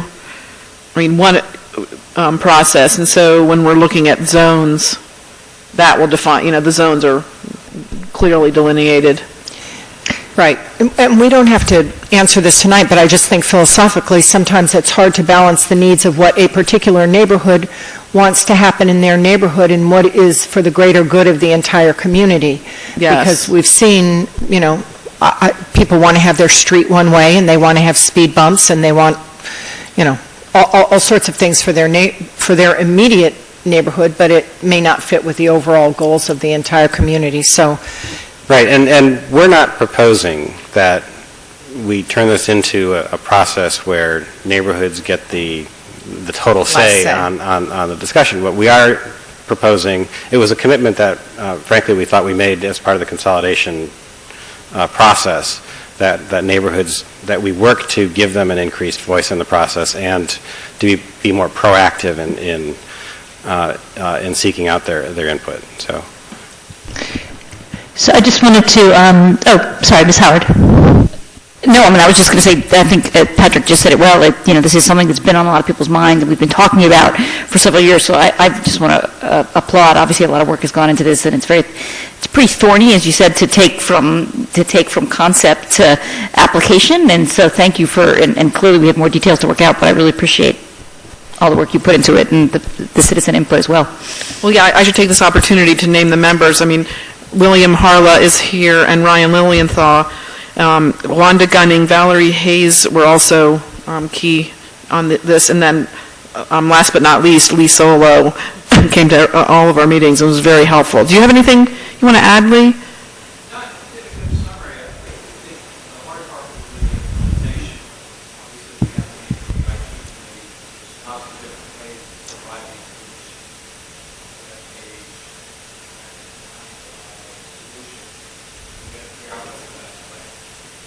And actually, to that end, our initial draft suggested a task force or committee to carry this forward, but as part of our January meeting, we set goals to have a communication program for the municipality. So realizing that, we figured this would fit into that. And if we carry that forward and act on that, then that's our recommendation. If for some reason we end up deciding to drop that as a goal, then we do recommend that a committee be formed to carry this forward. Right. Okay.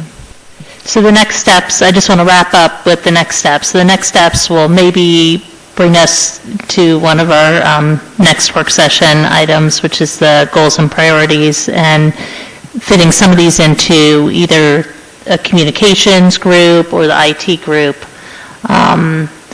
You mentioned this neighborhood planning program. Do you see a group overseeing that, or I'm just trying to figure out how do we make sure these ideas don't get lost in the process? Right. I do think maybe Patrick and I should we should maybe take responsibility for it, or have a subcommittee of the council to make sure that we're following through on this. Yeah, that's fine. But given that there's already a goal to have a municipal communications program of some kind, it seems like there's been an awful lot of overlap with this, so we didn't really want to suggest creating a separate committee on top of that. I think it would be helpful maybe to form a communications committee and ask them to take these on. And this could be, a working subcommittee of that group could right. So if we didn't form that, then maybe we should form a separate committee. Okay. And I also heard that you and Patrick would be keeping this list and checking it twice, so I'll take you up on that. Thank you. And I thank everybody for their work on this. It was. Thank you. Thank you, Ryan and Bill, for coming and for all your support and help. Yeah, there's some really great ideas in here. Okay, so now we'll move on to our next work session, which is 2 items on the budget schedule update, and also the capital budget, big ticket items. And I'd like to turn it over to Mr. DeShield. Thank you, Mayor. I'd like to talk about the budget schedule, the current budget preparation status. The proposed budget has been reviewed by the Citizens Finance Committee at their last 2 meetings. We've been doing a lot of work working through the numbers.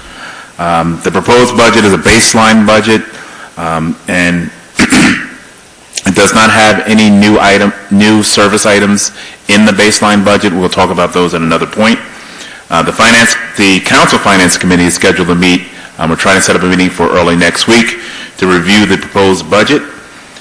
New Jersey Department of Community Affairs has extended the budget deadlines. Introduction is now March 13th, and adoption April 24th. Therefore, we'll be moving our budget timelines to fit that. So in terms of next steps, the Finance Committee will review the proposed budgets, make some recommendations. On February 24th, we'll have our first discussion with the council as a whole, initial discussion on the budget itself. And at that time, I'll be asking for additional kind of policy directions on the budget, and we'll move from there. We will also have some time at the March 9th meeting to continue that discussion. In the interim during that period, we'll also be meeting with both the Citizens Finance Committee and the Council Finance Committee to finalize the budget. We're looking to introduce the budget on March 23rd and have our budget hearing and final adoption on April 24th. One thing I did mention on the 9th, we'll also be looking more closely at the capital budget at that time. The next thing, any questions on kind of the budget timeline before I move on to capital? All right.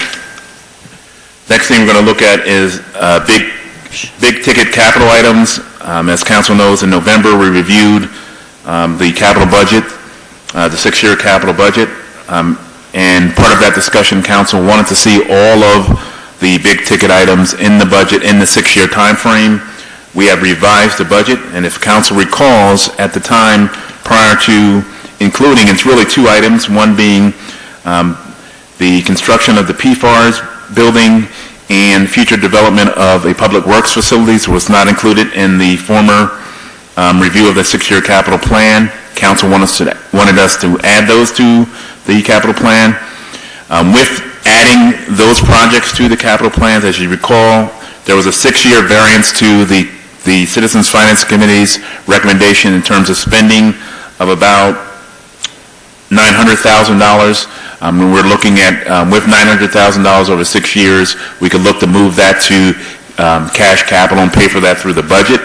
However, now once you put in the other capital items, including the PFARS and the public works facilities, that variance is now $16 million. With the $16 million variance, that means we're going to need to do more work and have some serious discussions about how we're going to plan for the 6-year capital budget. So my recommendations as part of this process is for the Council Finance Committee to review this and do a couple of things. One is to prioritize some of the capital items that are in the budget and look at some different strategies that we may use to mitigate this $16 million kind of variance that we have at this point. And that can include looking at additional funding sources. For example, one of the big ticket items is the Community Park South. We can look at possibly funding that through other sources like open space. The other things, deferring projects.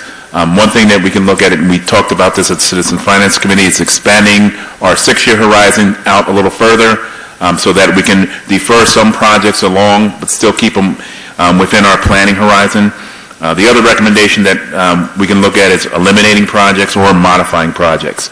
So my recommendations when we meet is that the Council Finance Committee take kind of the first stab of looking at that project and then make recommendations back to Council that we'll review at the March 9th meeting. I believe it was the March 9th meeting.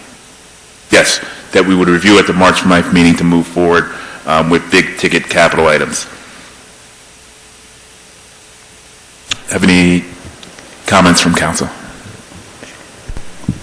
Some of us on CFAC have been through this already once, but if there's any other comments, Ms. Butler? I actually have a question that I probably should have thought of the other morning, but the River Road, that has previously not been on the capital budget in these years, correct? It was in year 7 of the 6-year plan. It was in year 7, so That's fine, and I understand your concern that we wanted to be thinking about it. We couldn't be looking at a 6-year plan knowing that this was out there in the 7th year and pretend like we weren't aware of it. But I'm also wondering, then, this expenditure, are we prepared to be spending this money in years 16, 17, 18? Well, no, the message of today's spreadsheet is there's too much here to do in 6 years. That's very clear. Well, right, but I'm saying, why couldn't, what would have been... Here was the problem. Here was the problem in summary form, which is that the CFAC guidelines essentially left room for about $1 million a year in big ticket items. So the Public Works facility, which you see spread over here in 4 years, is right. $14 million. Yes. All right. That's 14 years of $1 million a year big ticket items. So right there is there's pressure on the guideline that we could see coming, however we do it. This draws it into very sharp focus, and it's too sharp. I mean, we can't do this, but it does tell us that we may have to think about a larger commitment in terms of, on an annual basis, what we're allocating to big ticket items, unless we are prepared to make very difficult decisions and cut some of these things, which is certainly an option. Right, but if it was off in year 2020 that we had intended to do it before, I understand that we want to be mindful of it, that this is something we want to do, but I guess I'm wondering, how did it get moved to a priority for 2016?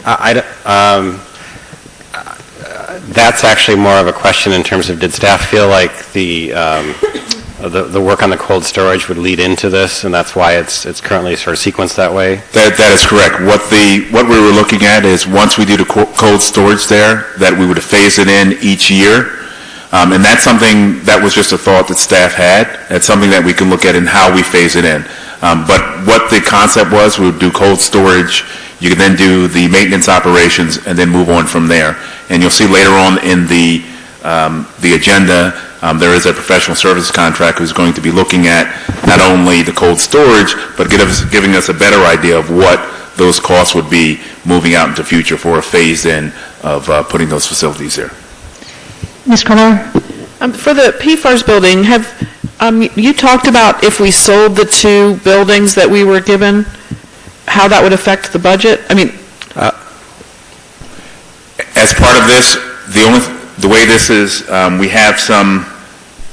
way this is scheduled here, the $7 million, there's an offset for the fundraising that will be done by PFARS, and also, which will be our obligation, is we will be providing the cost of the 2 properties, meaning paying for those properties through this process. So the 2 properties that we will receive, we will make a commitment of about, I'm guessing it's about $1 million for the cost of those projects. If you then sold those projects, that's another thing that we can talk about in terms of, that's an additional revenue source that could be used to bring down this cost. But those decisions have not been made yet.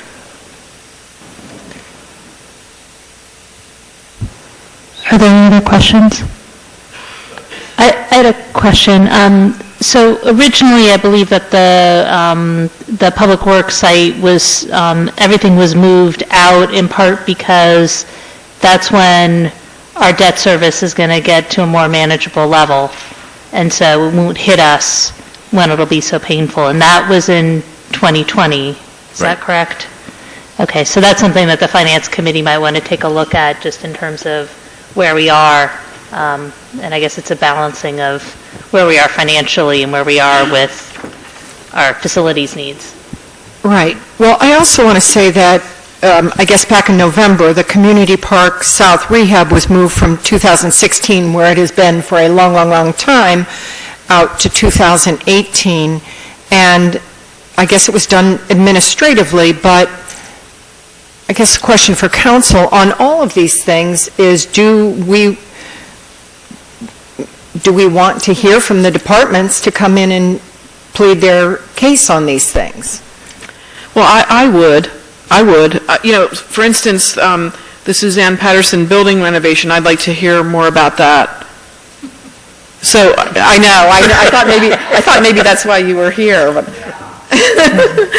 All right, but we don't... I think tonight is more conceptual. I don't want to hear about it right now, but I'm just saying, I would like to hear more about, the pros and cons and what the plan is and what we lose if we don't, if we postpone, and what we gain if we don't. Well, my recommendation would be... It's a process. Yeah, what is it, like these, one of our issues and one of the reasons we wanted to form the Finance Committee is because these things seem to be done,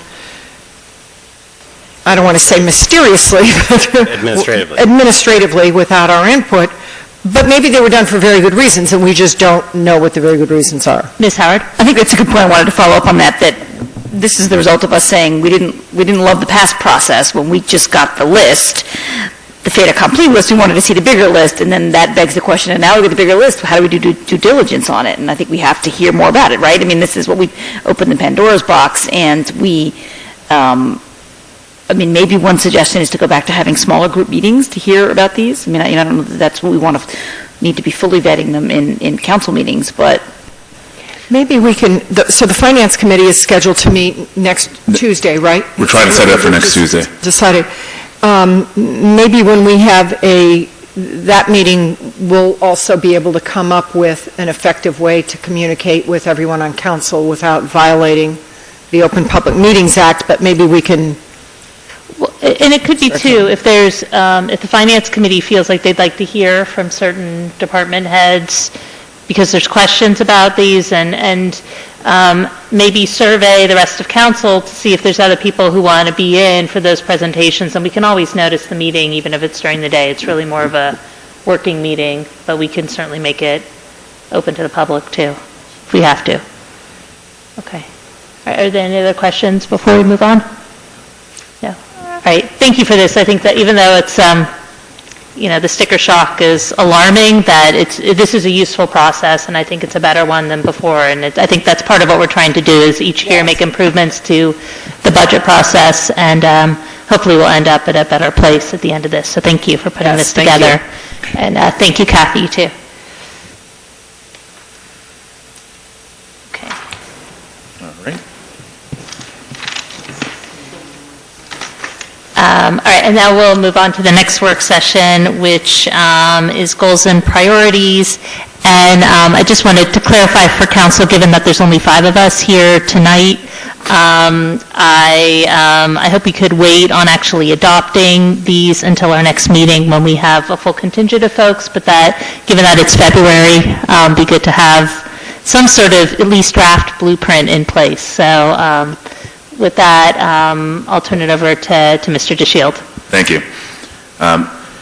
As council knows, in January we conducted our goal-setting session.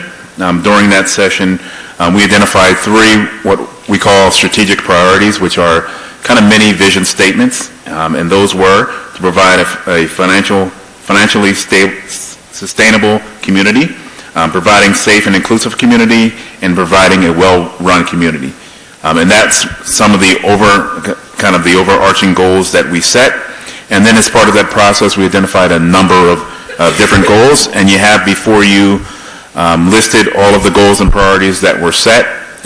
And the document that you have in front of you, list them in the order of first those goals that meet those 3 objectives are kind of the top goals, and you'll see it's color-coded by which goals that they are. And rather than go through the complete list of these, I just want to kind of highlight some, because a lot of these we've kind of talked about before, and they're kind of in process. So I'm going to jump around a little bit, then I'll ask for council's input. One that I will mention that it's relatively new and we need to start a process for is goal 1.2, which is to improve the appearance of the CBD, the abandoned bikes, trash, and empty tree wells. As part of that process, we need to identify what we actually mean by that statement, what are the goals and objectives that we want to achieve. So that's something that we're going to need to have some discussion, some input from council in terms of exactly what that means. At the same tone, another item, which is on the second page, and it's 11.2, and I believe council kind of talked about this a little bit. One of those objectives is to develop a style guide for all communications, email, signs, and letterhead. That may kind of coincide with what I just heard council talk about in terms of developing a communications committee. So you may want to integrate that into this process for this goal here. And then I'm just going to just talk about in general how the goals are set up. At the end, you'll see those goals that did not make, that are identified but not as priorities. They're still listed there. At the last sheet of this goal, I did not kind of remove all the goals, but I wanted to make sure they were there to identify that they were identified. One, if there's any question in terms of how we've set up the steps, the objectives, or the delivery dates, we'd like input from council, or any concerns about the goals that we have set forth. Are there any questions or comments from council about the goals? We're just lamenting the problems with our Wi-Fi. And maybe that should be a priority. The difficulty in pulling up this chart.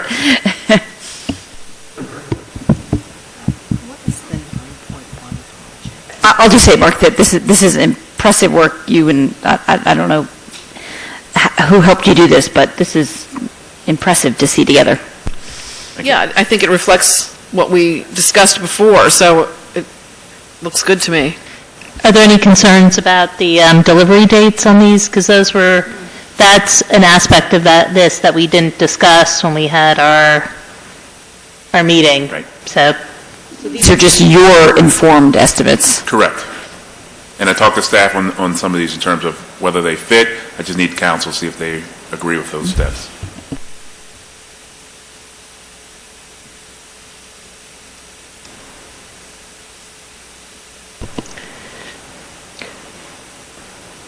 Well, I might recommend, if people aren't ready to fully process it at this point, if it looks generally good, to, between now and the next meeting when we're approving it, to take another look, and if people have concerns about the dates or anything else, to get back to Mark on those.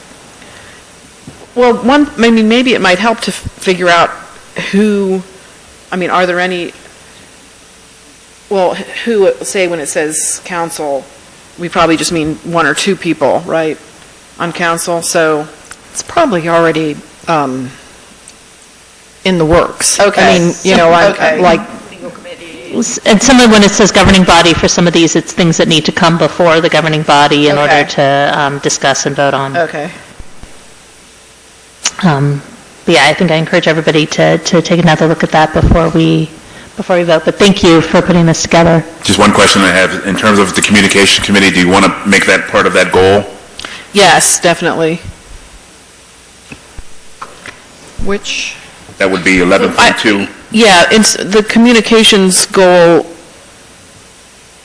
was written, I was thinking of it, and I don't know who else proposed it. I think Liz, both of us were proposing it, and maybe we didn't use the exact words that we intended, because I think we were intending to say improve communications. With the email list, et cetera. 11.2 is vastly different than, it's kind of I know.